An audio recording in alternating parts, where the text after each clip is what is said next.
আসসালামু আলাইকুম। Past tense হচ্ছে ভার্বের কার্য যখন অতীতের সময়কে নির্দেশ করে, তখন তাকে পাস্ট টেন্স বলে। অর্থাৎ আপনি এই ৫ মিনিট আগে যে কাজ করেছেন, ১ ঘন্টা আগে করেছেন, ১ দিন আগে করেছেন, অর্থাৎ অতীতের যে কাজগুলো, যেগুলো পাস হয়ে গেছে, এই কাজগুলোকেই আমরা পাস্ট টেন্স বলতে পারি। সো উদাহরণ হিসেবে আমরা দেখতে পারি, she sang a song, সে গান গেয়েছিল। আর আগেরটা আমরা দেখেছিলাম she sings a song, সে গান গাইছে বর্তমান। আর এটা হচ্ছে সে গান গেয়েছিল, she sang a song. The boy was playing football, বালকটি ফুটবল খেলেছিল, যেটা চলে গেছে, অতীত হয়ে গেছে। সো এই জাতীয় সেন্টেন্স গুলোকে আমরা পাস্ট টেন্স এর আওতায় অন্তর্ভুক্ত করতে পারি। এবং এই যে she sang a song, the boy was playing football, এইগুলা এই she sang a song এটা কি tense? The boy was playing football এটা কি টেন্স? এখন তো পুরোটাকে আমরা পাস্ট টেন্স এর মধ্যে অন্তর্ভুক্ত করছি। বাট যখন আমরা এই যে দেখুন পরবর্তীতে পাস্ট টেন্স আবার ৪ ভাগে ভাগ করা হয়েছে সেম প্রেজেন্ট টেন্স এর মতো। Past indefinite tense, past continuous tense, past perfect tense এবং পাস্ট পারফেক্ট কন্টিনিউয়াস টেন্স। এখন আমরা পাস্ট ইনডিফিনিট টেন্স নিয়ে আলোচনা করব। পাস্ট ইনডিফিনিট টেন্স কাকে বলে? অতীতে কোনো কাজ করা হয়েছিল কিন্তু বর্তমানে তার ফল বিদ্যমান নেই, এরূপ প্রকাশ করলে ভার্বের পাস্ট ইনডিফিনিট টেন্স হয়।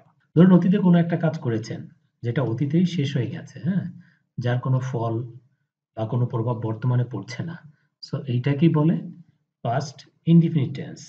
পাস্ট ইনডিফিনিট টেন্সের স্ট্রাকচার হচ্ছে সাবজেক্ট, মূল ভার্বের পাস্ট ফর্ম।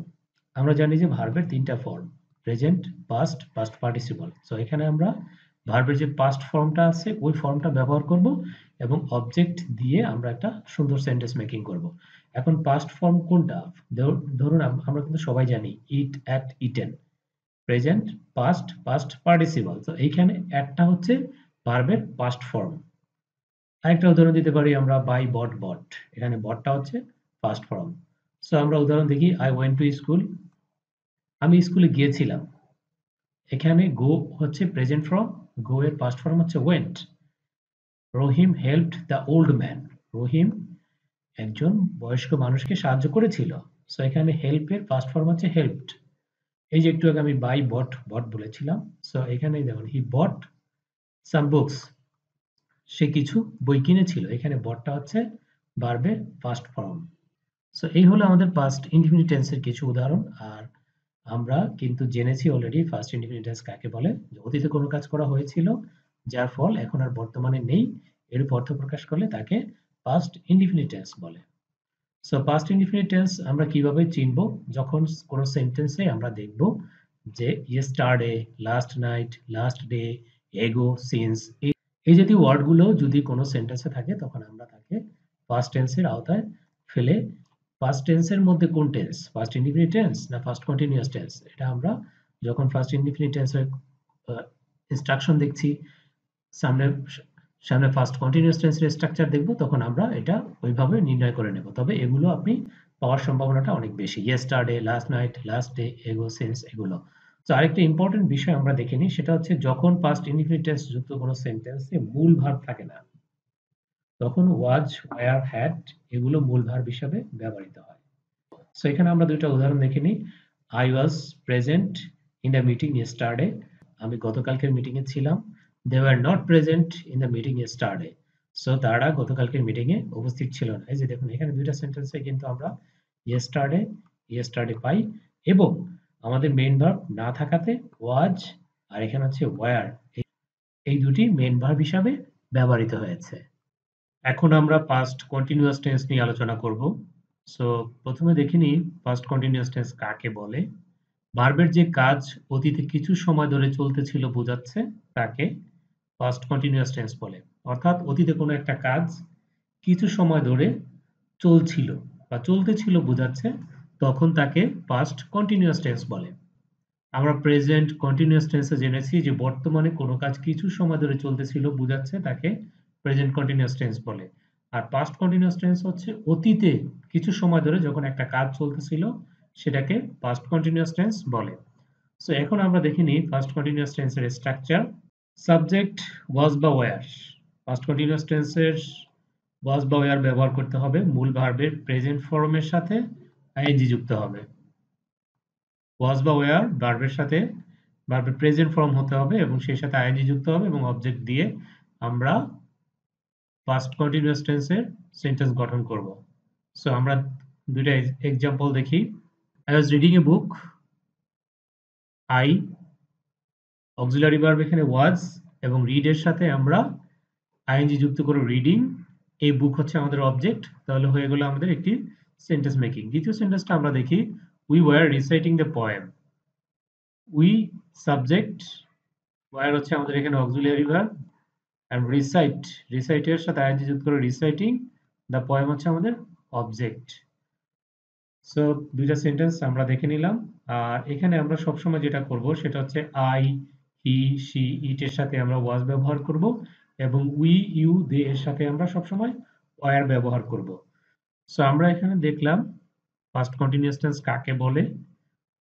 ভার্বের কোনো কাজ যদি অতীতে কিছু সময় ধরে চলতেছিল বোঝায় তাকে পাস্ট কন্টিনিউয়াস টেন্স বলে। পাস্ট কন্টিনিউয়াস টেন্সে সাবজেক্ট প্লাস ওয়াজ বা ওয়্যার এর পরে যে ভার্ব হবে ভার্বের সাথে আমরা আইএনজি যুক্ত করব এবং অবজেক্টটা দিয়ে আমরা খুব সুন্দরভাবে সেন্টেন্স মেকিং করতে পারি। এছাড়াও দুইটা গুরুত্বপূর্ণ নিয়ম আছে, আমরা নিয়ম দুইটা একটু দেখে নিচ্ছি। যেমন অতীতে দুটি কাজ একসাথে চলতে থাকলে দুইটাকেই আমরা পাস্ট কন্টিনিউয়াস টেন্স করতে পারবো। সো দেখুন এখানে একটা উদাহরণ, দে ওয়ার ওয়াচিং টিভি। এটা কিন্তু একটা sentence. While I was reading a book. তারা টিভি দেখতেছিল। হোয়াইল যেখানে I was reading a book, আমি একটা বই পড়তেছিলাম। সো দুইটা সেন্টেন্স, এটাও কিন্তু past continuous tense. They were watching television. আবার while এর পরে I was reading a book, এটাও কিন্তু পাস্ট কন্টিনিউয়াস টেন্স। এই দুইটা পাস্ট কন্টিনিউয়াস টেন্সকে while এর মাধ্যমে আমরা একত্রিত মানে একটা সেন্টেন্সে রূপান্তরিত করে ফেললাম। আর এই while দেওয়ার কারণে আমাদের এই সেন্টেন্সটা কিন্তু কমপ্লেক্স সেন্টেন্স হয়ে গেছে। সো আমাদের আরেকটা টিউটোরিয়াল আছে simple, complex and compound sentence কাকে বলে। সেইখানে কমপ্লেক্স সেন্টেন্স সম্পর্কে আমরা ভালোভাবে বিস্তারিত আলোচনা করেছি। আপনারা কমপ্লেক্স সেন্টেন্স সম্পর্কে জানতে চাইলে সেই টিউটোরিয়ালটা দেখে নেবেন। আরেকটা নিয়ম আমরা লক্ষ্য করি যে অতীতে একটি কাজ চলাকালীন সময় আরেকটি হলে যেটি চলতেছিল সেটি ফার্স্ট কন্টিনিউয়াস টেন্স এবং অন্যটি আছে ফার্স্ট ইনডিফিনিট টেন্স। অতীতে একটা কাজ চলাকালীন সময় যেটা ফার্স্ট কন্টিনিউয়াস টেন্স, যেটা চলতেছিল সেই সময় যদি আরেকটা কাজ ঘটে ওই সেম টাইমে, তাহলে ওই সেন্টেন্সটা হয়ে যাবে ফার্স্ট ইনডিফিনিট টেন্স। আমরা দেখিনি উদাহরণ। When the teacher entered the room, I was reading a book. যখন টিচার রুমে প্রবেশ করলো আমি একটি বই পড়তেছিলাম। এটা কিন্তু কমপ্লেক্স সেন্টেন্স। আরেকটা উদাহরণ আমরা দেখি। he reached the station, when he reached the station, the train was leaving the platform. So এখানে দেখেন কি বলছে আমাদেরকে, অতীতে একটি কাজ চলাকালীন সময় আরেকটি হলে যেটি চলতেছিল সেটি first continuous tense. I was reading a book, এখানে এই কাজটা কিন্তু চলতেছিল। I was reading a book, আমি একটা বই পড়তেছিলাম। সেই সময় কি করছে, the teacher enter the room, teacher রুমে প্রবেশ করছে। সো এইখানে আই ওয়াজ রিডিং আ বুক এটা হচ্ছে first continuous tense, are the teacher enter the room এটা হচ্ছে ফার্স্ট ইনডিফিনিট টেন্স। এই দুইটা সেন্টেন্সকে আমরা একত্রিত করলাম এই হোয়েন এর মাধ্যমে। আর হোয়েন এর মাধ্যমে যখন আমরা দুইটা সেন্টেন্সকে একত্রিত করলাম তখন এই সেন্টেন্সটা হয়ে গেছে কমপ্লেক্স সেন্টেন্স। আর কমপ্লেক্স সেন্টেন্স হওয়ার কারণে এই যে মাঝখানে একটা কমা, এই কমাটা কিন্তু আমাদেরকে দিতে হবে। সেম ভাবে the train was living the platform, ট্রেনটি কি করলো যখন তার প্ল্যাটফর্মটা ছেড়ে চলে যাচ্ছে তখন তখন সে স্টেশনে এসে পৌঁছালো। সো দ্বিতীয় যেটা লিভিং দ্য প্ল্যাটফর্ম এটা হচ্ছে আমাদের ফার্স্ট কন্টিনিউয়াস টেন্স, আর হি রিচড দ্য স্টেশন এটা হচ্ছে আমাদের ফার্স্ট ইনডিফিনিট টেন্স। আর এই দুইটাকে আমরা একত্রিত করেছি হোয়েন এর মাধ্যমে। এই হোয়েন থাকাতে আমাদের এখানে মাঝখানে কমা হয়েছে আর সেন্টেন্সটা হয়ে গেছে কমপ্লেক্স সেন্টেন্স। এখন আমরা পাস্ট পারফেক্ট টেন্স সম্পর্কে ধারণা নেওয়ার চেষ্টা করব। সো প্রথমে আমরা দেখে নিই পাস্ট পারফেক্ট টেন্স কাকে বলে। অতীতে সংঘটিত দুটি কাজের মধ্যে যেটি অপেক্ষাকৃত আগে বা পূর্বে সম্পন্ন হয়েছে সেটি হচ্ছে পাস্ট পারফেক্ট টেন্স। অর্থাৎ অতীতে দুটো কাজ সম্পন্ন হয়েছে, যে কাজটা অপেক্ষাকৃত আগে হয়েছে, আগে ঘটেছে, তাকে আমরা বলবো পাস্ট পারফেক্ট টেন্স। এবং যে কাজটি একটু পরে সংঘটিত হয় সেটা হচ্ছে পাস্ট ইনডিফিনিট টেন্স। আমি আবারও বলছি, পাস্ট পারফেক্ট টেন্স হচ্ছে অতীতে দুইটা কাজ, যে কাজটা একটু আগে সংঘটিত হয়েছে সেটা হচ্ছে পাস্ট পারফেক্ট টেন্স, আর যেটা পরে সংঘটিত হয়েছে সেটা হচ্ছে পাস্ট ইনডিফিনিট টেন্স। এবার আমরা দেখে নিই স্ট্রাকচার। স্ট্রাকচার হচ্ছে সাবজেক্ট অক্সিলারি ভার্ব হিসেবে আমরা এখানে হ্যাড ব্যবহার করব এবং মূল ভার্বের আমাদের যে ভার্বটা থাকবে সেটার পাস্ট পার্টিসিপল ফরম্যাটটা এখানে ব্যবহার করতে হবে। এরপর অবজেক্ট দিয়েই আমরা সেন্টেন্স মেকিং করতে পারি। সো এক্সাম্পল হিসেবে আমরা দেখি, আই হচ্ছে এখানে আমাদের সাবজেক্ট, হ্যাড হচ্ছে আমাদের এখানে পাস্ট পারফেক্টের অক্সিলারি ভার্ব এবং ডু এটার প্রেজেন্ট ফর্ম হচ্ছে ডু, ডিড, ডান। আমরা এখানে পাস্ট পার্টিসিপল ফর্মটা ইউজ করব, আর দ্য ওয়ার্ক হচ্ছে আমাদের এখানে object. So I had done the work, আমি কাজটি আগে সম্পূর্ণ করেছি। He had reached the college, সে স্কুলে পৌঁছেছে। এখানে হি হচ্ছে আমাদের সাবজেক্ট, হ্যাড হচ্ছে আমাদের পাস্ট পারফেক্ট টেন্সের অক্সিলিয়ারি ভার্ব, আর রিচ এর সাথে আমরা ইডি পাস্ট পার্টিসিপল ফর্ম এখানে ব্যবহার করেছি, আর দ্য কলেজ হচ্ছে আমাদের অবজেক্ট। তাহলে আমরা এখানে শিখলাম পাস্ট পারফেক্ট টেন্স কাকে বলে এবং পাস্ট পারফেক্ট টেন্সের স্ট্রাকচারটা সাবজেক্ট প্লাস হ্যাড মূল ভার্বের পাস্ট পার্টিসিপল এবং অবজেক্ট দিয়ে। পাশাপাশি দুইটা উদাহরণ দেখলাম, I had done the work, he had reached the college. So এই দুইটা উদাহরণ এবং সংজ্ঞা সহ আমরা শিখলাম পাস্ট পারফেক্ট টেন্স কাকে বলে। সেই সাথে আমরা একটা নিয়ম একটু দেখে নিব। নিয়মটা খুব ইম্পর্টেন্ট, এটা একটু মনে রাখার চেষ্টা করবেন যে বিফোর এর পূর্বে এবং আফটার এর পরে সবসময় পাস্ট পারফেক্ট টেন্স হয়। পাস্ট পারফেক্ট টেন্স কোথায় হয়? বিফোর এর পূর্বে পাস্ট পারফেক্ট টেন্স হবে এবং আফটার এর পরে পাস্ট পারফেক্ট টেন্স হবে। আমরা উদাহরণটা দেখি একটু। We had played before they came, এখানে বিফোরটা হচ্ছে আমাদের মাঝখানে, যদি আমরা নিয়ে আসি তাকে উই হ্যাড প্লেড, এটা হচ্ছে আমাদের পাস্ট পারফেক্ট, আর বিফোরের পরে হচ্ছে দে কেম, এটা হচ্ছে আমাদের পাস্ট ইনডিফিনিট টেন্স। আরেকটা উদাহরণ দেখি, the patient had died before the doctor came. So এইখানে দেখেন দ্য পেশেন্ট হ্যাড ডাইড, এটা হচ্ছে আমাদের পাস্ট পারফেক্ট টেন্স এবং বিফোরের পরে দ্য ডক্টর কেম, এটা হচ্ছে আমাদের পাস্ট ইনডিফিনিট টেন্স। সো এবার আমরা আফটারটা একটু দেখে নিচ্ছি। The man bought a chair, লোকটি একটা চেয়ার কিনলো after he had gone to market. এই he had gone to market এটা হচ্ছে আমাদের পাস্ট পারফেক্ট।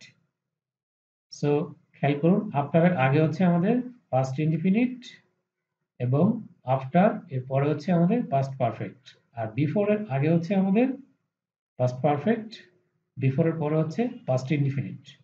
সো এটা একটা গুরুত্বপূর্ণ নিয়ম যেটা ফলো করে সেন্টেন্স মেকিং করা যায়, বা সেন্টেন্স মেকিং করার সময় মাথায় রাখলে সেন্টেন্স সুন্দরভাবে তৈরি করা যায়, সেক্ষেত্রে ভুল হওয়ার সম্ভাবনা একটু কম থাকে। এখন আমরা পাস্ট পারফেক্ট কন্টিনিউয়াস টেন্স সম্পর্কে জানার চেষ্টা করব। সো প্রথমে আমরা দেখে নিই পাস্ট পারফেক্ট কন্টিনিউয়াস টেন্স কাকে বলে। অতীতকালে সংঘটিত দুটি কাজের মধ্যে অপেক্ষাকৃত পূর্বের কাজটি দীর্ঘ সময় ধরে চলতেছিল বোঝালে তাকে ভার্বের পাস্ট পারফেক্ট কন্টিনিউয়াস টেন্স বলে। অতীতকালে, অতীতে দুইটা কাজ সংঘটিত হয়েছে। দুইটা কাজ সংঘটিত হওয়ার সময় যে কাজটা অপেক্ষাকৃত অর্থাৎ আগে সংঘটিত হয়েছে সেই কাজটাকে মেনশন করছে এবং সেই কাজটা দীর্ঘ সময় ধরে চলতেছিল যখন বোঝাবে তখনই আমরা তাকে পাস্ট পারফেক্ট কন্টিনিউয়াস টেন্স বলবো। আশা করি বুঝতে পেরেছেন যে অতীতকালে সংঘটিত দুটি কাজের মধ্যে যে কাজটি অপেক্ষাকৃত আগে হয়েছে এবং দীর্ঘ সময় ধরে চলতেছিল বোঝাচ্ছে, তখনই তাকে আমরা পাস্ট পারফেক্ট কন্টিনিউয়াস টেন্স বলবো। এখন আমরা দেখে নিই পাস্ট পারফেক্ট কন্টিনিউয়াস টেন্স এর স্ট্রাকচার। সো প্রথমে আমরা সেন্টেন্স মেকিং করার জন্য আমাদের সাবজেক্টের প্রয়োজন হবে, আমরা একটা সাবজেক্ট দিয়ে দেব, তারপরে অক্সিলারি ভার্ব হিসাবে আমরা এখানে হ্যাড বিন ব্যবহার করব। আমরা পাস্ট পারফেক্টে কিন্তু কি ব্যবহার করেছি, তখন আমরা শুধু হ্যাড ব্যবহার করেছি। Past perfect continuous tense making করার ক্ষেত্রে আমরা অক্সিলারি ভার্ব হিসাবে হ্যাড বিন ব্যবহার করব, আর যখনই হ্যাড বিন ব্যবহার করব তখন আমাদের যে মূল ভার্বটা থাকবে এই মূল ভার্বের সাথে অবশ্যই আমাদেরকে আইএনজি যুক্ত করতে হবে। তারপরে অবজেক্টটা বসিয়ে দিয়েই আমরা সুন্দরভাবে past perfect continuous tense making করতে পারি। এবার আমরা কয়েকটা উদাহরণ দেখি। I had been reading for 2 hours. আমি 2 ঘন্টা যাবত পড়তেছিলাম। সো এখানে দেখেন I হচ্ছে আমাদের সাবজেক্ট আর had been হচ্ছে আমাদের এখানে অক্সিলারি ভার্ব হিসেবে কাজ করেছে। রিডিং, রিড পর্যন্ত হচ্ছে আমাদের এখানে মেইন ভার্ব। হ্যাড বিন থাকার কারণে আমরা রিড এর সাথে আইএনজি যুক্ত করেছি। এজন্য আমাদের এটা রিডিং হয়ে গেছে। ফর হচ্ছে প্রিপজিশন হিসেবে কাজ করেছে এন্ড দেন 2 আওয়ার্স আমাদের এখানে অবজেক্ট হিসেবে কাজ করেছে। সো সেম ভাবে যদি আমরা আরেকটা সেন্টেন্স দেখি, it had been raining for a week. It হচ্ছে এখানে আমাদের subject, had been auxiliary verb, rain হচ্ছে এখানে মেইন ভার্ব। হ্যাড বিন থাকার কারণে আমরা রেইন এর সাথে আইএনজি যুক্ত করব। ফর আ উইক আমাদের এখানে অবজেক্টটা আমরা বসিয়ে দেব। তারপরে আমাদের এখানে সুন্দর করে একটা সেন্টেন্স মেকিং হয়ে গেল। We had been playing before he came. So same ভাবে এখানেও হ্যাড বিন থাকার কারণে প্লে আমাদের ভার্ব, ভার্বের সাথে আইএনজি যুক্ত হয়েছে এবং আমরা বাকি যে অবজেক্টটুকু আছে সেগুলো বসিয়ে দিয়েই আমাদের সেন্টেন্স মেকিং করে ফেললাম। সো এই হলো আমাদের পাস্ট পারফেক্ট কন্টিনিউয়াস টেন্স।